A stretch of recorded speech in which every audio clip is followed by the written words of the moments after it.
if you fail once, if the world tells you no a few times, there might still be something there, but hence being an entrepreneur, you got to decide when you've gotten to the point that, okay, this is a bad idea. And remember, there are 5 other essential traits. So it's not just passion that makes you an entrepreneur. So be careful, because some people are very passionate about something, but they're not visionary and they're not a risk taker and they're not responsible. And so that's when it's dangerous. Hey, Nick Nanton here, and thanks for tuning in to Now to Next. I want to make sure you don't miss a single episode of this show on YouTube. So before we continue, be sure to subscribe to our channel and ring the bell to get notified about our latest videos. You'll have the option to be notified for occasional videos or all of them. If you're on your phone, just go into your settings and switch on notifications. Thanks for watching. Hey everybody, Nick Nanton here, and I'm really excited today to bring on a very good friend of mine who I have learned an awful lot from, a guy named Gino Wickman. Gino is most well known for his book Traction, Get a Grip on Your Business, which I cannot recommend highly enough, as well as for developing the EOS, the Entrepreneurial Operating System, which we use because Nick's operating system sucked. So we were using EOS system, and the same about 100,000 companies plus around the world use the operating system. So if you happen to be watching this and you're looking for a way to break through in your business, go ahead and make sure you look at those resources. But today we're going to be talking all about his newer book, The Entrepreneurial Leap, and it's for budding entrepreneurs. Today we're going to talk all about what it takes to become a successful entrepreneur, how to know if you are one, how to know if you're not one. I think a super helpful conversation for those young and old who are considering taking that entrepreneurial leap. So I'll bring him on right now and I'll say, Gino, welcome to the show. It's great to have you here. Nick, I'm thrilled to be here and looking forward to spending some time with you, as we're able to do a couple times a year. That's it, my friend. That's good stuff. So tell me this. You started out as an entrepreneur really as a kid, but no one really identified that for you. Is it a word you hadn't even heard? Is it something people would mention, but no one explained it to you? Tell me about that. Yeah. And as I say that, there's an old saying that says, we teach what we needed the most. Daniel Kennedy said that. And so, this project is teaching my 18-year-old self, as you're asking about, because at 18, I was this mislabeled derelict. I was insecure, confused, lost. I was an entrepreneur in the making. And no, I had no idea what that was. I was different from my friends. As they all went off to college, I wanted to go to work and make money. So I really believe it was about 29 years old when I really fully realized what I was and fully understood that term entrepreneur. But, I certainly caught glimpses of it throughout my 20s as I kept getting clearer and clearer. It was a big word, probably around 24, 25, 26 for me. And then I got into the Entrepreneurs Organization around 27. But no, at 18 years old, I didn't know the word, and I was rudderless, for lack of a better term. I got that. We will actually talk about education because there's a couple things in the book that you mentioned about higher education, which I love. I think it's it was a very fair synopsis because people oftentimes demonize, villainize, or glorify education. And it's a tool, right? And it can be right or wrong for different people. And I love how you covered that. But how do you, if you're talking to someone who says, yeah, I've heard this word entrepreneur, but I don't even really understand what it is, how do you define that for somebody? Yeah, so I define it as 6 essential traits, okay? So a person who is a true entrepreneur, you've exhibited these traits your whole life. And I like how you said it, because you could be 12 years old or 112 years old. At some point, if you have these traits, you're going to take an entrepreneurial leap, or you should take an entrepreneurial leap. And so very quickly, I'll give you the high level on them. And I always, when I share them, urge the audience to kind of scan their body and see if this defines them. But a true entrepreneur is someone who, again, has these 6 essential traits. Number 1, visionary, and then passionate. Next is problem solver, then driven, then risk taker, and responsible. And as I say that, I define that as a true entrepreneur. When I say true entrepreneur, the other definition of an entrepreneur is someone who takes a risk to start a business, to bring a product or service to the world, and builds an organization with people. And so that's my definition of an entrepreneur, because I teach something called the entrepreneurial range, where these are all the people on the right side of the range. On the left side of the range are your one person show, people with a sole proprietorship. They might have a side hustle. They might be a consultant, and there's no shame in that. Anyone on that range is self-employed, has their own business, is truly free. But I believe a true entrepreneur is more on the right end of that range where they build organizations. And an example of the true red line, far right side of the range are the greatest entrepreneurs of all time: Elon Musk, Oprah Winfrey, Walt Disney, Sarah Blakely, Henry Ford. And so you're somewhere on that range from a one person show to building the billion-dollar empires that these other entrepreneurs have done. That's great. I want to walk through those 6 traits a little deeper in a few minutes. But one of the things that reading your book really also opened my eyes to was there was this rub sometimes that I'd be working with contractors, sole proprietors who did a lot of work with me, particularly on the film side of what I do, because that's where I had the most contractors. And I just assumed they were entrepreneurs because they weren't working for somebody else. And so it was really eye-opening for me to realize, oh, wait a minute, maybe that's part of the reason why I perhaps had offered them some more reward if they took a little bit of risk, everything else aligned with them working for themselves, but I just couldn't figure out why this wasn't computing. So that was a really interesting distinction. I also love how you talk about education. If I recall correctly, you said you interviewed lots of entrepreneurs, and there wasn't any particular indication of success from going to school or not going to school. It was just right for some people and wrong for some people. But I think this is the best line, if I recall correctly, was, but every entrepreneur you spoke with that went to college said they probably would have studied something different. Yeah, exactly. And if I can, I'm a big believer in context. So for your audience, I just want to create a little context as I respond to that. I write this book and I teach this content to the world in 3 parts. I call it confirm, glimpse, and path. And confirm comes first because we first and foremost have to confirm whether or not you even are, because as we go to part 2 part 2 glimpse, and I show a glimpse of all that is possible, we want to make sure we confirm that before we kind of light you up as an entrepreneur. And then path is showing kind of the path, the milestones, the road to help eliminate half the mistakes and increase your odds of success. And so when I talked about the 6 essential traits, that gets to kind of confirming. You're now jumping to a path part of the equation. And the reason I say that is knowing you and I and the way that we converse, we're going to bounce all over the place. All over, yes. And I want to just kind of anchor each tool in its appropriate place, because once we've confirmed, once we've given you the glimpse and we get into path, I do something very specific in path. And one of them, each one is a chapter. I'm just kind of preparing you for everything that's about to happen and how to increase your odds of success. And one of those is going to college or not. And so now to answer your question spot on, I did not go to college.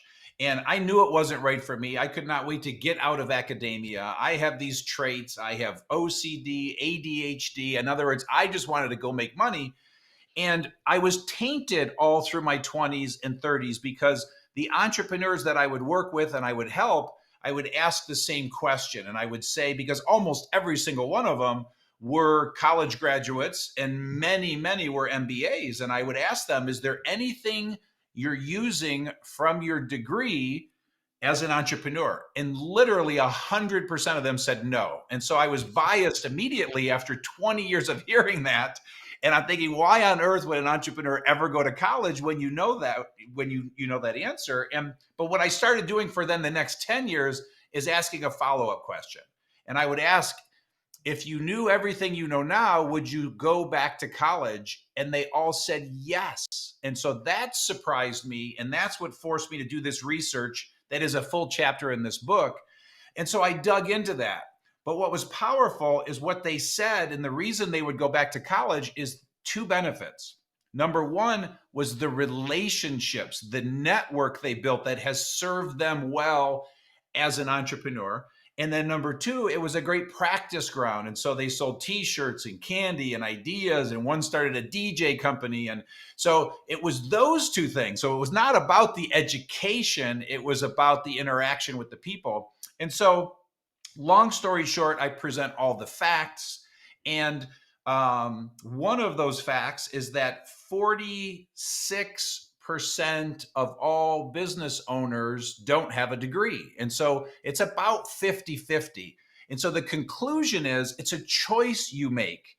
And the beauty is, if you do choose to go, I then give you a laundry list of classes that you should take if you are going to go invest at least 4 years into college. In addition to these great benefits that these entrepreneurs already shared, they also gave their recommendations on the classes that you should take if you're going to go there and learn. And in all of these classes, it's too many to rattle off right now, will Yep. really help increase your odds of success if you do choose to go to college. So it's not an anti-college message. It's just simply a choice you make, weighing all the facts. I love it. And by the way, I got to commend you. I mean, your books are really good. I mean, it's really hard to have a good book. Every book I've ever read by you, and I have your new EOS Life book here ready to read as well. Nice job, because that's a different skill than understanding things. Actually, writing a great book is just a distinctly different skill. Most people don't get that. I asked Chris Voss, who wrote the book Never Split the Difference. You and I both know him, Oh yeah. formerly the FBI hostage negotiator, and his book is really, really good. I originally didn't read it because I was like, I went to law school. I've seen all the negotiation books. And finally, I heard enough about it. I'm like, all right, I'll bite. And I would say it's one of my top 10 books of all time now. And I talked to him about it. I said, Chris, there's clearly been other lead FBI hostage negotiators, and I know some have written books, but never heard of any of them. What's the secret? He said, I'm not a writer. He said, I found a really great writer to help me make sure that my great stories became a great book. So maybe a little insight for everybody there. But anyway, nice work. These are all great books, and anyone who Yeah, and picks up will if enjoy I them. may, Nick, I'll Yeah. throw two things out there. So I appreciate that. I'll never say that I write great books, but I certainly appreciate you saying it. But I will tell you this: I'm a teacher at heart. Okay, and so all I'm doing is I'm teaching, and maybe my two most common benefits is number one, OCD. So thank God for OCD. I obsess about that end user that's about to be the recipient of this content. And number two, practicality. I'm incredibly practical. I want to give you a how-to manual. I don't want you to do all the thinking. It's not necessary. I want to give you the tools that you need. Once you understand it, here's the tool that's going to save you literally 85% of the work, and you can just go forward and execute and bring whatever I'm teaching to light. I living proof of that. Everyone told me 10 years ago that EOS would change my life. 90 days in, I'm a convert. I'm preaching the evangelism of EOS. So, all right, let's dig into the 6 essential traits of an entrepreneur. A visionary. What is a visionary? It sounds like a great thing. And again, I love the fact that you're not. We both are pure entrepreneurs too. So we celebrate entrepreneurs. I don't think a lot of other people do, but there's nothing wrong if you're not an entrepreneur. You can make a great career. You can make a terrible choice in trying to chase a family footsteps, or what if same way you would if you didn't want to be a doctor and you went to medical school, or like me, you didn't want to be a lawyer and you went to law school. Although it has served me well because I'm not a lawyer. I think it serves me best because I'm not a lawyer, because if I was a lawyer, I would just be another lawyer in a room full of lawyers, and I don't know how I differentiate. But I think, first of all, there's no stigma to not being an entrepreneur. Just try to figure it out so you don't set up a lifetime of misery, because if you're in the wrong spot, you will. But let's talk about visionary, because this sounds like a fun thing to have. Oh, you better believe it. A blessing and a curse, just for the record, but a fun thing to have. And as we do a little deeper dive into them, the thing I want to share is I am pretty darn convinced and obsessed that you are born with these traits. They cannot be taught. And so as we go deep into them, what I urge the listener to do is please be honest with yourself. Please do a checkup on yourself, because unfortunately I break hearts with this message, which means if you don't have these 6 essential traits, you should not go start a business with people. It's not for you. And while that breaks hearts, I'm trying to save you 10 years of hell. There's also a free assessment you can take. You'll answer 25 questions about yourself. Please be honest. If you score 90 or higher, odds are pretty good you have these traits.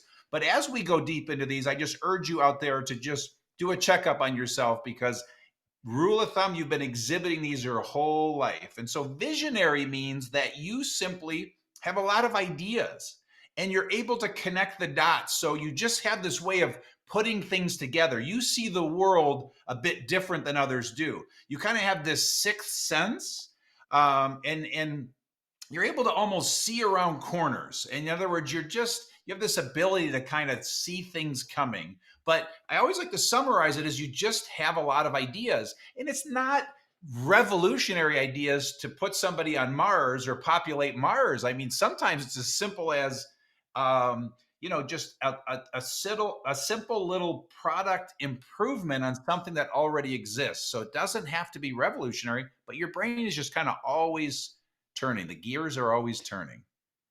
Yes, I have woken my wife up in the middle of the night more than one time with an idea. My business partner and mentor about 20 years ago, he reminded me that sometimes the most exciting thing about an idea is coming up with it, and sometimes you should just leave it at that. Like, and that's it is a blessing and a curse because you constantly have ideas. If you don't learn when and how to possibly present these ideas to other people, sometimes they think you're being overly picky, or but yeah, you see, I think I put it this way. To me, visionary means you see opportunity, an opportunity in broken things or not broken things, but you see opportunity. I would imagine, and Gino, maybe you would know this, are most entrepreneurs optimistic or no? Is that a fair trade or not? Well, I wouldn't. So that's not going to show up in these six essential traits. I would suggest my guess is so I have this way of kind of seeing them all now as you ask that question. I think Yeah. most are, but not necessarily. But most definitely are. But my fear in answering this for the percentage that are more pessimistic. Yeah, it's Um, not a lockout. It's not a yeah, lockout. Yeah. exactly. So that's not one of the filters, if you will. But most are I, definitely optimistic. I would imagine. The other thing I will point out here, I'm actually working with my friend Kim Walsh Phillips on a documentary right now about depression, anxiety, and suicide among entrepreneurs because that is also a thing. And especially, I would imagine, as much as we're going to talk about because we live this life and we can't help but live this life. It is a blessing and it can also be a curse. But if it is not for you, it can be a dark path. And so I, Oh I yeah. agree. I think you're saving lives by helping people realize what they are, and just realize if someone put in your mind that entrepreneurs are the only heroes in the world or some other garbage, like there's plenty of other jobs in the world that are obviously super important. Like I know physicians and surgeons, some are entrepreneurial, some are not, but a lot of them save lives every day. And so whatever your calling is, I want to encourage you, if this is not it, do not actually, if anything, celebrate, rejoice the fact that you did not waste a bunch of time doing something that ultimately is going to make you miserable, because it will if it's not for you. Yeah, um and that gets to that point about saving lives. In my math, I believe it's 4% of the population. 4% of the population have these six essential traits. So if you don't have them, it's okay. 96% don't, and there are literally 1,000 other career options. So it's not the end all be all. And sadly, that's what's being promoted right now. Is like being an entrepreneur is like this ultimate destination in life, and it's just not. It's one option, and there are a lot of blessings and curses that go along with it. Totally. Well, as you can tell by the way we are talking, the second trait, being passionate, is a huge trait. I would imagine it's so important because if you can't get anyone else to join your journey because they're not excited by it, if you can't make them impassioned about it, and by the way, that's not going to be everybody. I also would say, my friend Jack Canfield, I think you know Jack as well, Gino, co-author of Chicken Soup for the Soul, sold 500 million books. He has a way of talking about the famous Walt Disney line that I absolutely love. If you can dream it, you can do it. Now, we've all heard it, and it's a bit cliche, but the way I love how he digs into it, and he just pokes you right in the soul. And he says, so if there's something that keeps coming up in your mind that is a dream of yours that you keep pushing down to the bottom, let me assure you, God would not have given you that dream if it was not for you. Mhm. Now, you may have to learn different skills. You may have to change your location. You may have to change the people you hang around with. You may have to become a different person in order to achieve those things. But I'm going to just let it haunt you for a bit that if it has been given to you, some piece of that is for you. Now, the other part of that is you have to learn that when it was given to you doesn't mean it was given to anyone else around you. You will very often try to share that dream with you and be met very oftentimes with, sometimes you're met with practical advice, which I think is important to, like, one of the hardest things about, I would imagine, being an athlete, I think certainly being a top performing entrepreneur, is knowing when to listen and when not to listen, because you've been told no so many times. That's like a really hard discerning characteristic. But I think it's just really important that you also understand that, look, other people have not been given the same dreams you have been given. So it's okay to sometimes guard that dream and find those who it's worth sharing about. But then when you do share it passionately, if you're getting no takers, perhaps passion isn't your number one skill set. What do you say to that? Yeah, I would say a few things to that. So when I share passion as a trait, very specifically, it's passion for your thing, which is exactly what you're saying. And so there is this thing that a true entrepreneur is obsessed about. It's a product or a service or a void they want to fill in the world or a problem they want to solve in the world. So they have strong belief. And so Steve Jobs was accused of what they would call having a reality distortion field. So the only thing that I would push a little bit on what you're saying, maybe over the line, is sometimes that passion, you believe you can accomplish something that others don't believe is possible. And, I can't tell you how many times people told me it wasn't possible to build what I built with EOS Worldwide because Right. no one could do it the way that I did it, or you can't leverage something like that. But I was so obsessed about that end user and realizing how I could reach so many. I failed and I failed and I failed, but figured it out. And so, it's if you fail once, if the world tells you no a few times, there might still be something there. But hence, being an entrepreneur, you got to decide when you've gotten to the point that, okay, this is a bad idea. And remember, there are 5 other essential traits. So it's not just passion that makes you an entrepreneur. So be careful, because some people are very passionate about something, but they're not visionary and they're not a risk taker and they're not responsible. And so be really careful. That's when it's dangerous. I totally agree, and I've run into so many people. And before I had this checklist, which I should probably just get tattooed on me. I would talk to someone who's like, "Wow, this person is really passionate," and I would try to share some things to help them, and then they would just never go do anything. And it's like, "Oh, okay, well, you're missing a lot of the other pieces." I mean, our mutual friend Peter Diamandis, founder of the X Prize, also says the day before something's a breakthrough is impossible, and so there is this stubbornness to show what's possible. I guess I just, you better be convicted, I guess, is all I can say to that, because we have seen that work out really great and create heroes in some industries. And there's probably a lot of very public and very private losers in that game as well, when something it's just not, it's just not for you, I guess. A problem solver is interesting. You see solutions, right? So we talked about seeing opportunity by being a visionary. You see opportunity, but you don't just. I would say the opposite of this is someone who says, "Hey, here's a problem, but I don't have any idea how to fix it."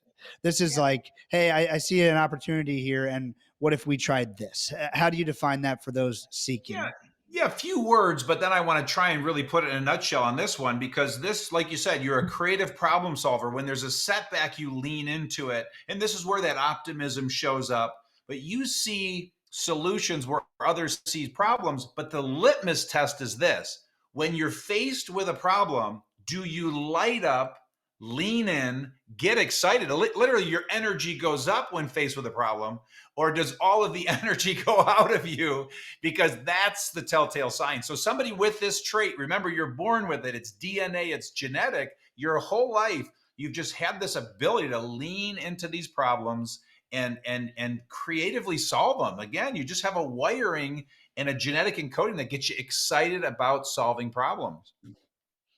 I would imagine, tell me if I'm correct or incorrect here. I would say when I'm faced with a problem, I it takes me a few minutes usually to come around, or a few seconds, because like it still hits you as a problem. Like when I see, the company's in the red, or someone cancels something, or like it still hits me as a human being. But then I very quickly get around to going, okay, how can I make the best of this? That's my optimism. But how can I solve this? And so I would imagine we can encourage those who, it's still okay to be upset or to deal with those feelings, but then you get to solving the problem. Is that common? Yeah, but what's important here is sometimes it takes me days to solve the problem. Sometimes I need to process it. So I'm an introvert, so I always go inside first. You're an extrovert, you go externally when you're solving. So you start Yep. talking to people when you're solving a problem. I go inside. So sometimes it is this 1 minute flash and you got the solution and you're sitting with your team and boom, they're all in awe of how fast you solve that. Sometimes I say I need a couple of days on this one because it's a monster problem, but nonetheless, I love the process that I go to solve it. So the time frame is different, but nonetheless, you light up when it's time to solve a big creative problem. And then again, with Colby, you're a 10 quick start and a Yes. 0 follow through. I'm an 8 quick start with a 6 follow through. So the way you and I solve it, our approach is going to be different. And again, extrovert, introvert. Nonetheless, we love solving stuff. We love when people hit us with a problem, it's like, oh, it just got good in here. Yep. And I particularly love solving other people's problems. My problems take me a little bit more to get over, and then I start solving them. So I Yeah, love that. you're Driven. This is an interesting one because this is, I would say, the easiest way to probably identify this is other people will tell it to you a lot. Other people will identify this and say, wow, you're just driven. I remember as a kid how many people would say, oh, well, you're going to be successful. I would just get mad almost because I'm like, how do you know? I'm like, however old I am. And I know I'm dealing with problems right now. I'm trying to make my rent or pay for school, like whatever it was. But people would just, I know you know now too, when you see someone who has these traits, but I think particularly drive is just an interesting one. So I've never heard anyone really define it. So how do you define Yeah, driven? a few things I want to say here. I'm going to try and boil it down to three, okay? And so the first one is that this often gets confused with passionate, and they could not be more different, okay? Passion is for your thing, okay? The product, the service, the void. Driven, again, it's been with you your whole life, is this internal sense of urgency. It is a competitiveness. You want to win, you want to be successful, you're self motivated, you hustle, you love working hard. Okay. And so somebody who's not driven does not like working hard. We tend to outwork most everyone else. And then the next thing I would share, so that was points 1 and 2. Without a breath in between. Point 3 is I just did a podcast 2 days ago, and it's like, oh, it was so refreshing, and we're a match made in heaven. And I didn't realize this was going to happen until 30 minutes preparing for the podcast. But this gentleman wrote a book called Driven. So ironically, that's the name of the trait. Sheer coincidence. And he's a psychologist, uh, Doug Brackman, and Dr. Doug Brackman.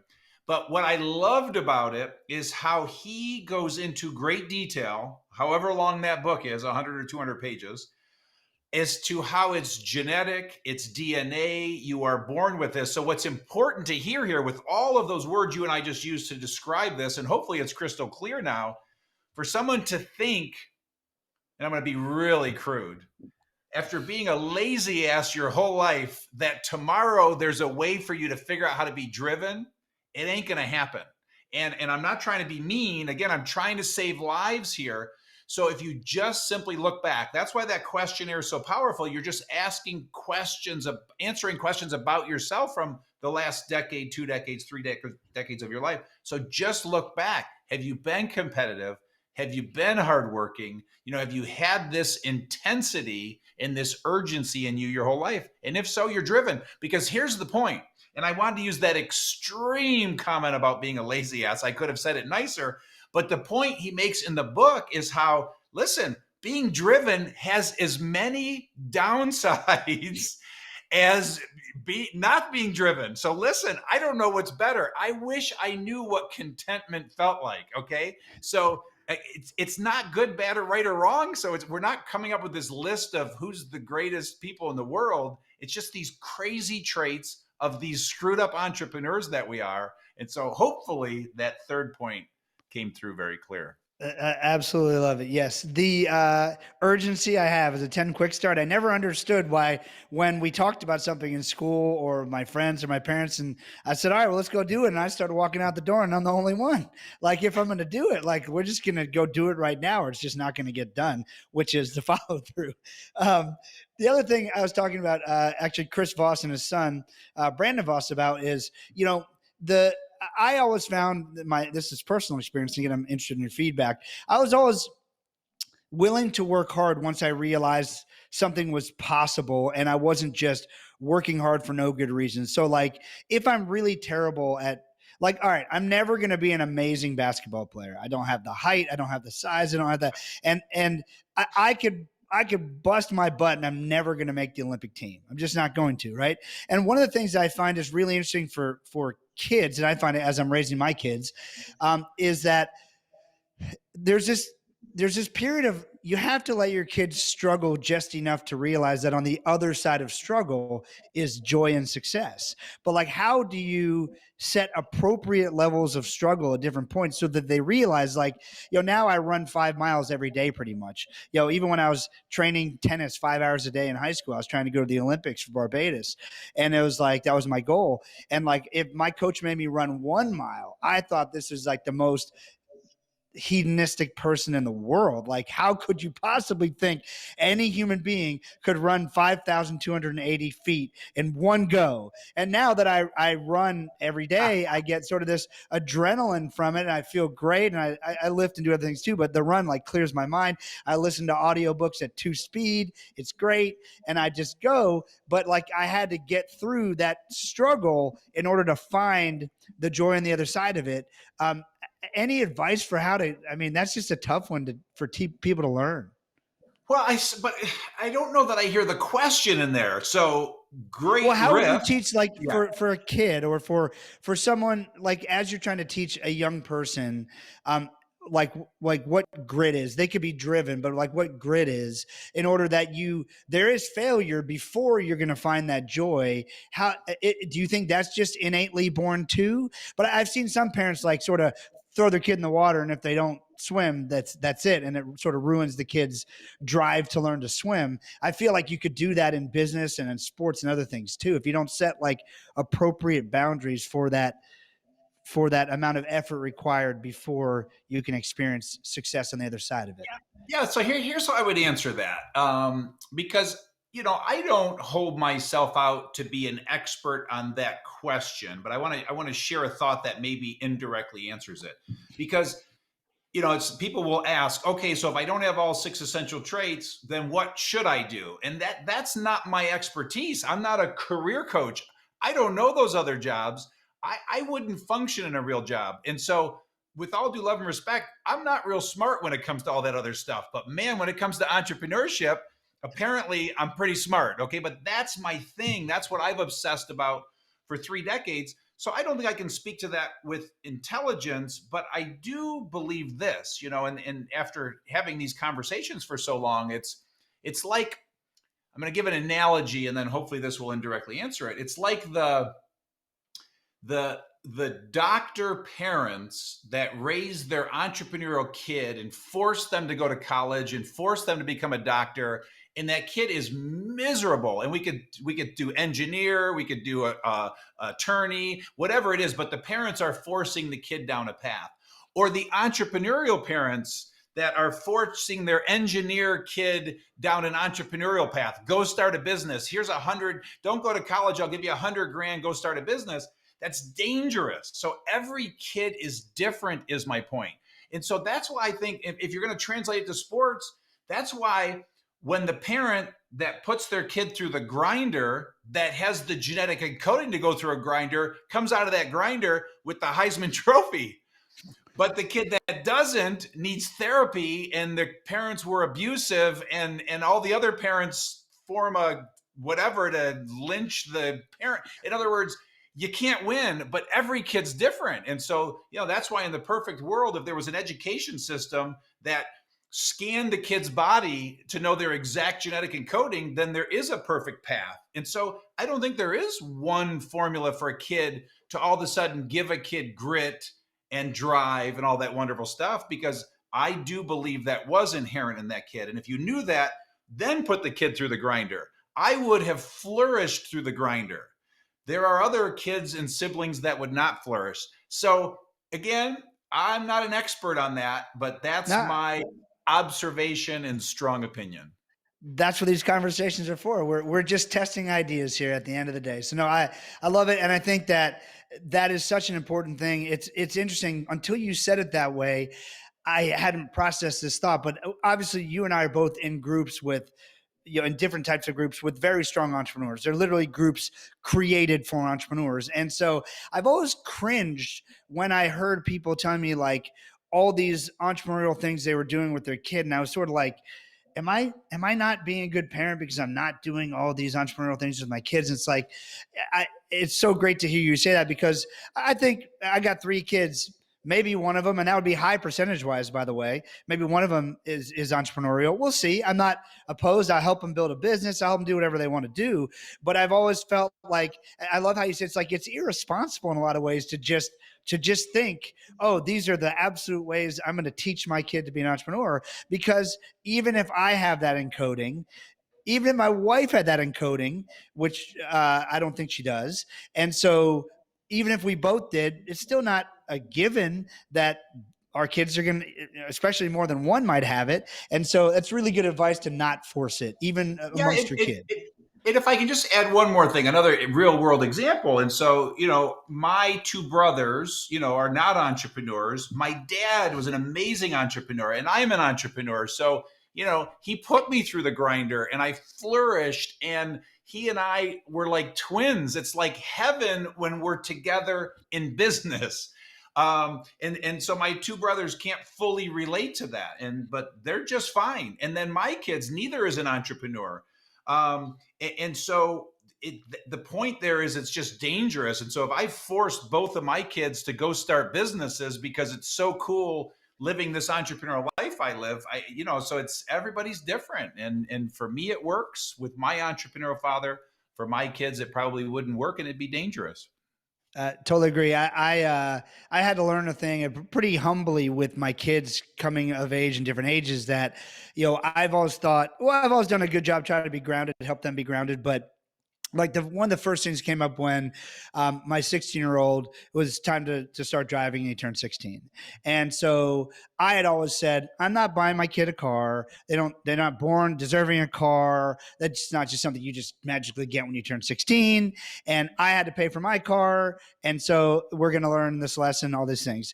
And so as time went on, I started thinking through things, and I was like, well, I bet I had to work because we were immigrants. My parents were having a hard time, but I thought about it and I had to buy my car. But I thought, I bet if I was doing a good job at my job, which was school and sports, which I have, my oldest is, in AP classes, got a 4 point something GPA, playing 3 varsity sports. I'm like, I bet my parents wouldn't have made me work. I mean, I bet they would have said, hey, keep doing what you're doing really well. We got the car. But I had to really realize, and hopefully this will help somebody out there, like that my story isn't my kid's story. There are lessons to be learned within what I have learned, but just wholesale taking things, that's the way it was for me. That's the way it is going to be for you. So, I created a hybrid, and I told him, I said, hey, you got to come up with $5,000. That's just because I want you to respect this car.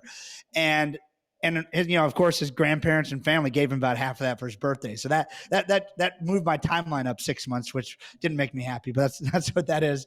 But it's just this whole thing of I think it's a really important thing, just and worth noting in the discussion and that's the way how I would articulate it is my story is not my kid's story. So let's all remember that it doesn't have to be just because it was the way it was for us. I mean, we live life through a pretty singular lens. I mean, you and I have lots of experiences through other people, but we still, at the end of the day, we spend the most time, and you as an introvert, even more time with yourself than anybody else. And we just got to remember that our story is not always their story. I'll Yeah, add that and I think if you lined up 10 very successful kids that grew up successful and then interviewed their parents on their parenting style, sadly you're going to get 10 different variations for how to raise a kid. So I just don't think there's this one perfect way, even though everybody's trying to seek that one way. I think our kids are a little more coddled than they should be these days. So, I was pretty tough on my kids, but it's, I yeah. don't think there is one way. Well, kids are pretty complicated, right? They're like their own human beings. I mean, if all you have to do is acknowledge your own complications, and if you can acknowledge those, you can acknowledge that your kids are equally as complicated in different ways. So, all right, we'll Exactly. we'll leave that one there.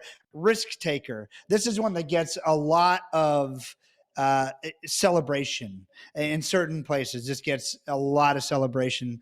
Tell me more about what this really is, how it works, and how to be safe with it, I guess. Yeah, yeah.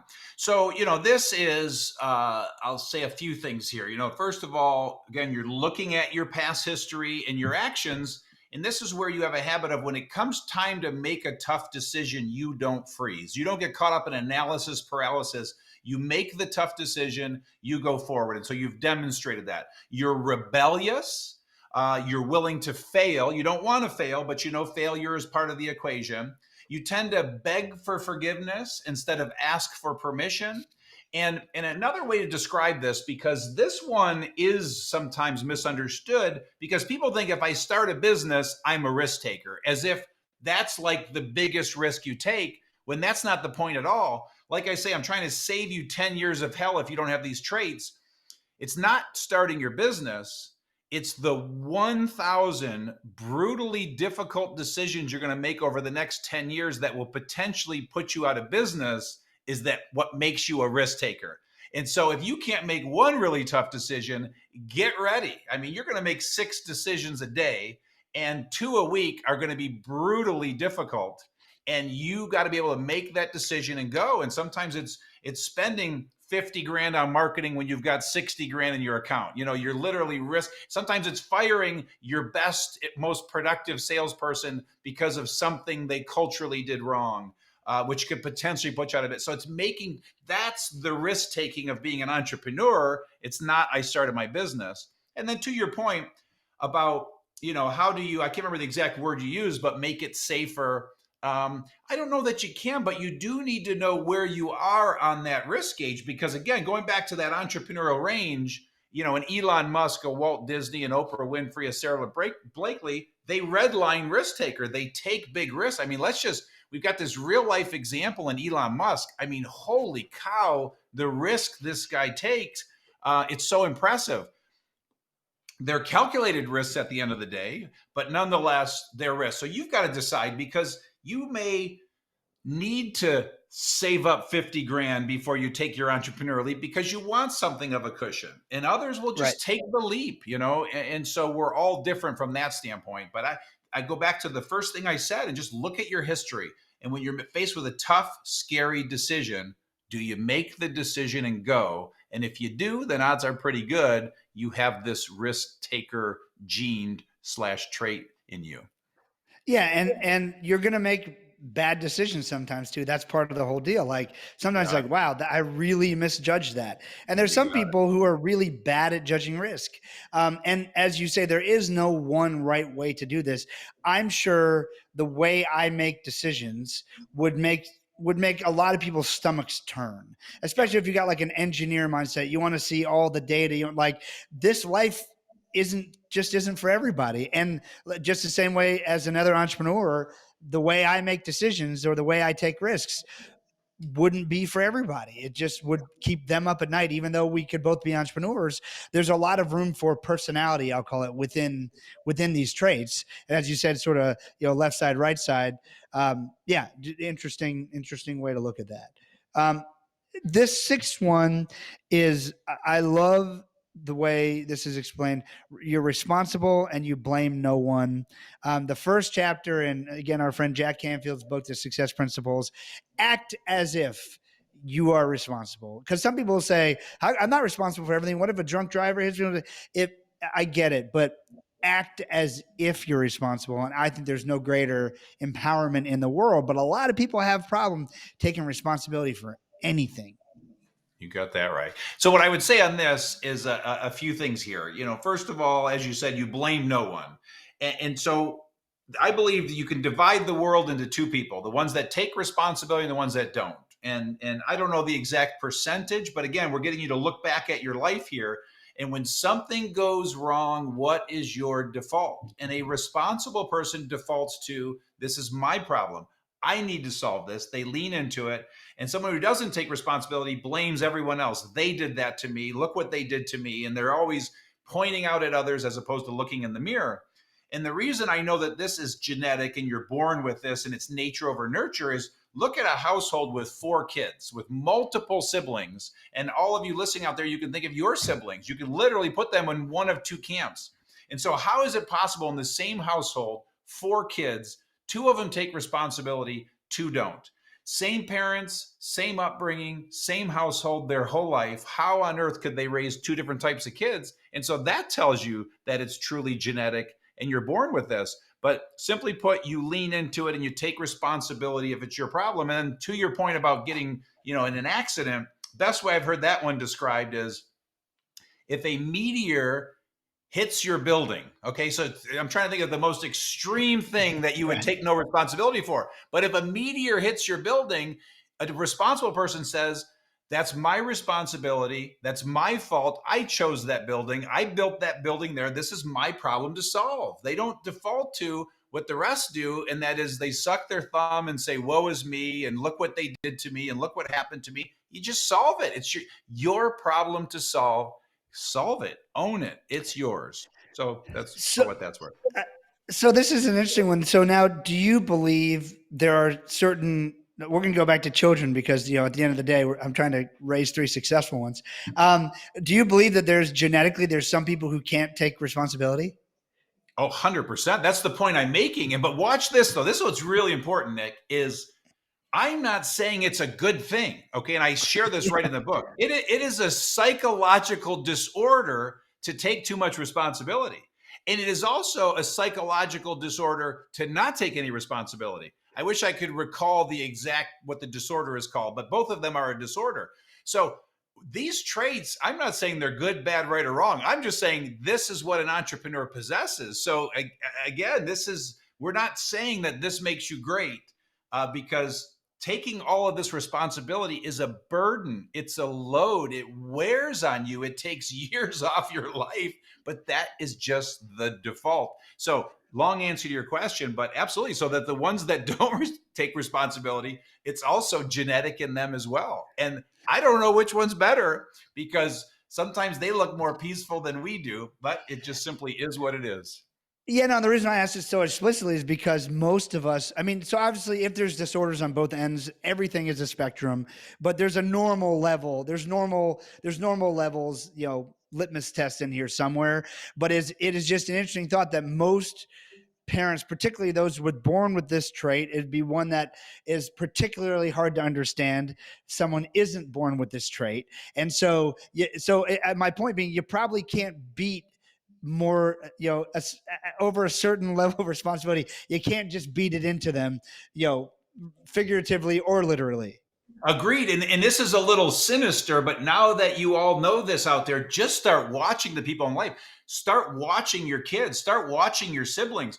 Every problem that goes wrong, you can see them either lean into it and start solving their problem or look to you or someone else to solve their problem. They literally almost put their hands up and then you start to fill that void because as the parent, you're defaulting to filling that void that you've always filled for them. And I can think back to me growing up. Every one of my problems, I did not need my parents to solve it. Again, if I'm 6 and it's something that I do need them, but as I look back to like literally 6 to 21, I would solve my own problems. And my default wasn't mom and dad help me out, bail me out on this one. I was solving my problem. So it's you can literally watch it and it's incredible if you'll just heighten your awareness and then you'll know. I love this. Now, you cover an awful lot more in the book. We just have a few more minutes. I'm going to stick in the confirm part of the book here. Like you said, there's the glimpse and there's the path. I think obviously the first step 1 is to confirm. So we'll spend a little bit more time here. And then I couldn't encourage you more, everyone listening, to buy Entrepreneurial Leap, buy it for your friends, buy it for family members. It's a gift to people to help them understand this. We've talked about every sword cuts both ways. It's the way it's often said. Every great strength comes with a great weakness. Usually your greatest gifts is one of my favorites. Usually your greatest gifts are closest to your greatest wounds. I mean, all of these things are related to each other. But you also Yep. talk about there are some, there's some challenging characteristics of entrepreneurs, and you talk about some of the more difficult common characteristics being trouble staying focused, easily getting bored. Talk about a few of those traits, and obviously they can be detrimental, but they have a strong side to them too. Yeah, and I certainly can't recall it all perfectly, but I literally do like a 5-page riff on this because the weaknesses are plentiful. Okay, I mean literally, and you know it because you read it. So I can't recall the 50 words that I could rattle off right now. So I'm just going to give you some high level ones because someone with these 6 essential traits, a lot of times they're not great with money, so most of them die broke. They certainly have a very addictive personality. They certainly have ADHD, and so they struggle with focus and attention. They struggle with details, and so they're just terrible with details.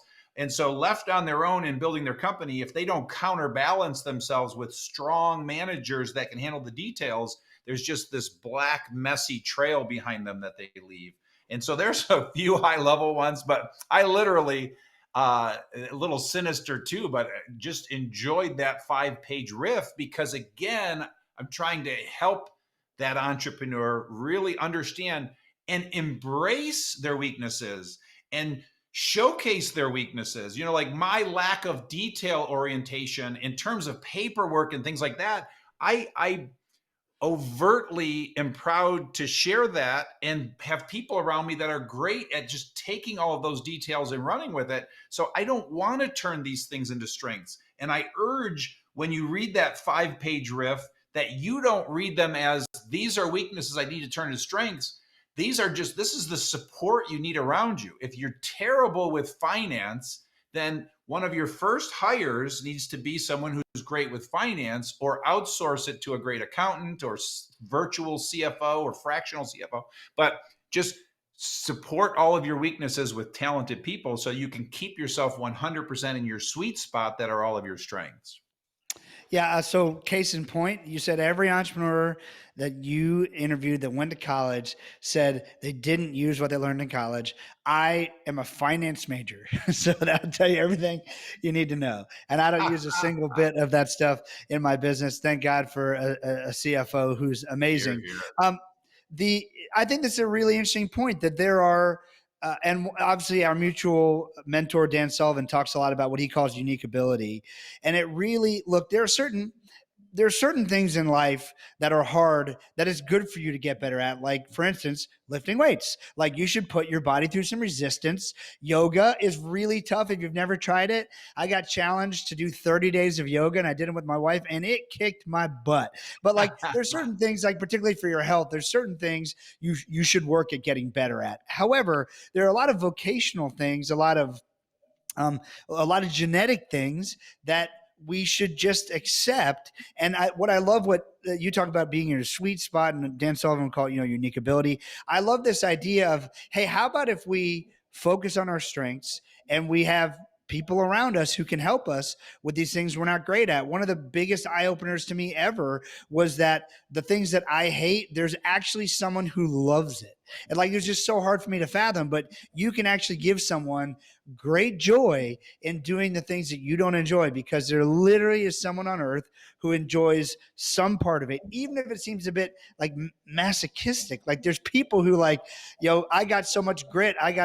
I'm working with a guy right now. He ran 101 Ironmans in 101 days. Like, this is insanity. So something within him found joy in this experience. So if that's possible, it's possible. Certainly mundane tasks like accounting or paperwork that I hate, certainly there's someone who loves those things. And that's just a really hard thing to understand when your traits are so strong.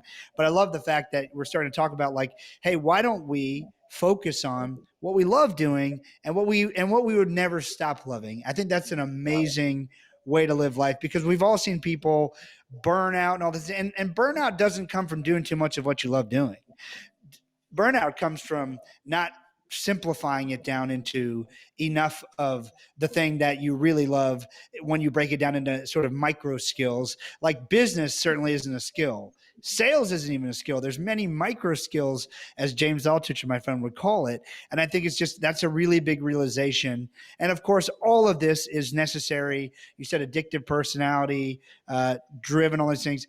It is important to those who are in your life that are not toxic, realizing you're different than them. Like my brother and I, very different. I'm different than a lot of my family members, my children, my spouse, and setting healthy boundaries and having others help you set healthy boundaries, because that can lead to a whole world of problems that are not what you want in your life. So it is important to have these support systems around you, because being an entrepreneur can also be lonely.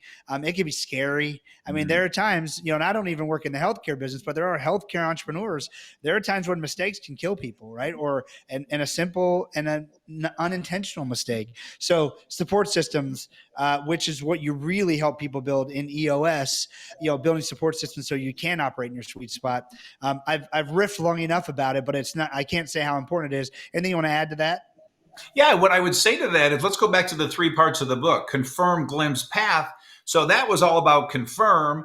And now that you have these strengths, but you also know you have these weaknesses, glimpse, I'm showing you the life and all that is possible. It's path that are the practical insights I give you to build that infrastructure that you're talking about, so that you're staying in your sweet spot, building a company, having the support mechanisms in place to do that. So just know that that's where we get into all of those tactical how-tos and how to handle every milestone that you hit on your journey to building your business. And then certainly when you have a certain number of employees, that's when it's time to implement EOS in your business. The idea here is to get you through startup and get you on a great path to avoid half of the mistakes you're about to make, because they're avoidable. The other half you have to make, but I can help you avoid half of them for sure.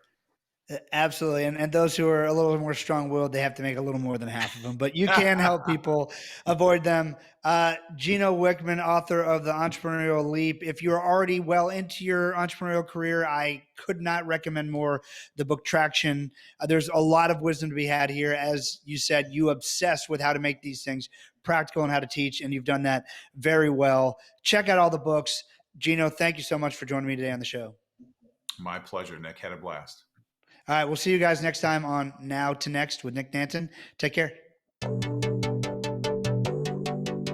Hey, Nick Nanton here, and thanks for tuning in to Now to Next. I want to make sure you don't miss a single episode of this show on YouTube. So before we continue, be sure to subscribe to our channel and ring the bell to get notified about our latest videos.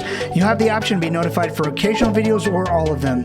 If you're on your phone, just go into your settings and switch on notifications. Thanks for watching.